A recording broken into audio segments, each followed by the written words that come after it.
Matthew, perhaps you could give us some numbers and some detail. Yeah, of course, not a problem. So when I first got asked to go on the panel and talk about this idea of flexi time, I thought, what's my own experience of working flexibly? And then I quickly realised when I came onto that subject that the only formal flexible working that I've used during my working career was in a summer job for the DWP with flexi time, and where you kind of clock in and out throughout the day.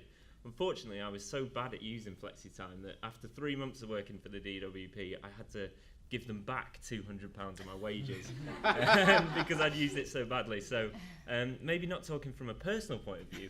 However, like you mentioned there, I'm very much, and I shouldn't admit this in public, but a bit of a stats man, a bit of a facts man, and certainly we use some of the tools at Robertson Cooper to gather a lot of data around this sort of thing.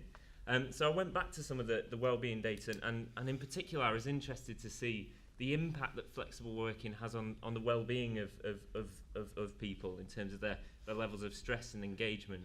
And I think you quite quickly see from the data, if you look at it at face value, and basically look at the groups who work flexibly versus the groups who don't work flexibly, it seems that the flexible working is always a positive thing. You take your flexible working group and you say, they're less stressed, they're more engaged, they're more productive, and that certainly seems to be the case when you look at huge amounts of data, your 1,000 groups.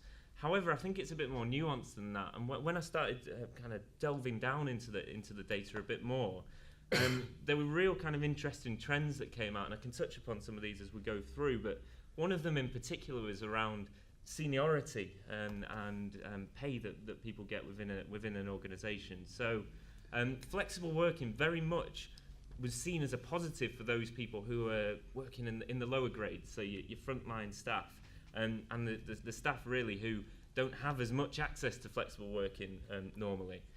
However, as you moved up the grade structure, and you've got your senior managers who almost take flexible working for granted, your home working, your flexible hours and so on, then I actually saw that flexible working, in a way, had become a bit of a hindrance for those people, so the fact that they couldn't switch off, and they were almost taking, it seemed from the data at least, that they were taking flexible working to the extreme. So now we're talking about, as I'm sure lots of you have done in the audience, answering your phone on your holiday, not switching off at night, answering emails in the middle of the night, that sort of thing.